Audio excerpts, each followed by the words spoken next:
बार प्रेम से बोलिए जय छठ मैया, जय सूर्यदेव। सर्वप्रथम आपको और आपके परिवार को छठ महापर्व की अत्यधिक शुभकामनाएं।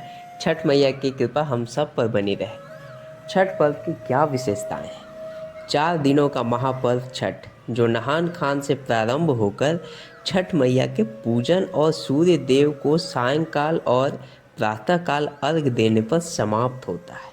छठ महापर्व ये प्रतीक है हमारे छठी मैया के प्रति अपनी अनन्य भक्ति का, अनन्य श्रद्धा का, अनन्य पूजा का।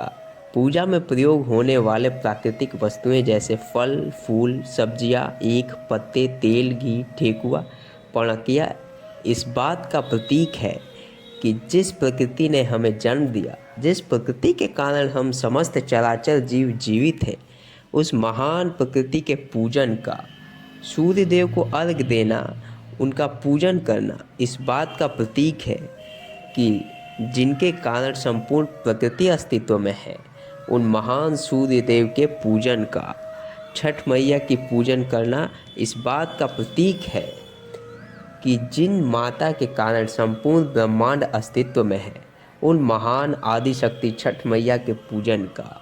छठ महापर्व निमंत्रण है उनको जो अपने घर परिवार से दूर बाहर कमाने गए हैं। ये प्रतीक है कि उनकी छठ मैया उन्हें बुला रही है। ये प्रतीक है कि दीपावली से छठ महापर्व तक वातावरण में अद्भुत खुशी का। कौन है छठी मैया? मार्कंडेय पुराण के अनुसार सृष्टि रचना के समय ब्रह्मा जी के दाएं हिस्से से पुरुष और बाएं हिस्से से प्रकृति का जन्म हुआ। सृष्टि की अधिष्ठात्री देवी प्रकृति ने अपने आप को 6 रूपों में प्रकट किया। इनके छठे रूप को देवसेना, सर्वश्रेष्ठ मातृदेवी, षष्ठी मैया और छठी मैया कहते हैं। ब्रह्मा जी से उत्पन्न होने के कारण ये ब्रह्मा जी की मानस पुत्री हैं। पुराणों में इन्हें सूर्य देव की बहन भी माना गया है। ये माता का ममतामय स्वरूप है। क्यों करते हैं छठी मैया की पूजा? छठ मैया सर्वश्रेष्ठ मातृदेवी है। इनका स्वरूप ममतामय है, अतः इनके पूजन और व्रत से संतान सुख की प्राप्ति होती है। माँ अपने संतान की लंबी आयु, सुख, समृद्धि, धन, बल आदि के लिए छठी मैया का व्रत और पूजन करती है। छठ मैया की पूजन से हमारे अनेक क्षेत्र की मनोकामनाएं सिद्ध होती हैं। छठ पूजा प्रारंभ की पौराणिक कथा। माँ सीता और प्रभु श्री राम ने की थी पूजा। जब भगवान श्री राम ने रावण वध कर सीता, माँ लक्ष्मण भगवान के साथ अयोध्या आए, तत्पश्चात ऋषि मुनि के कहने पर प्रभु श्री राम और माँ सीता ने छठी मैया की पूजा की और अपने कुल देवता सूर्य देव को अर्घ दिया। तब से छठ पर्व मनाते हैं। द्वितीय, सूर्य देव ने दिया था वरदान। छठ मैया सूर्य देव की बहन है और सूर्य देव ने उन्हें वरदान दिया, अब मेरे साथ आपकी भी पूजा होगी। द्रौपदी ने की थी पूजा। ऐसा माना जाता है कि जब जुए में पांडवों का राजपाट चला गया, तब द्रौपदी ने छठी मैया की पूजा की, जिससे उनका राज्य मिल गया। कर्ण सूर्य देव को अर्घ देता था। सूर्य देव का पुत्र था कर्ण। वह प्रतिदिन नदी में स्नान करके सूर्य देव को अर्घ देता था, तत्पश्चात दान देता था।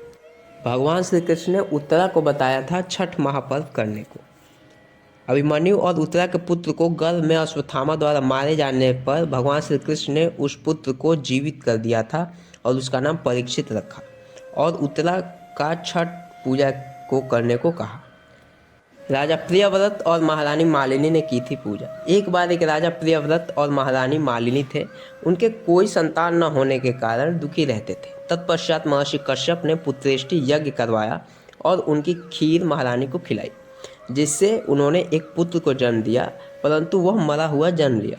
राजा ने प्राण त्यागने का निश्चय किया। तब वहाँ एक अत्यंत सुंदर देवी प्रकट हुई और उन्होंने उस पुत्र को जीवित कर दिया और संतान प्राप्ति का आशीर्वाद दिया और कहा, मेरे व्रत और पूजा करो और इसका प्रचार करो। तब से छठ महापर्व मनाया जाता है। तो ये थे कुछ पुराणों में और लोगों में वर्णित छठ महापर्व मनाने की कथा। तो मित्रों, बस आशा करता हूँ कि यह प्रस्तुति आपको अच्छी लगी होगी। हम आपसे मिलेंगे एक और नए प्रस्तुति के साथ। तब तक के लिए राधे कृष्णा, जय छठ मैया।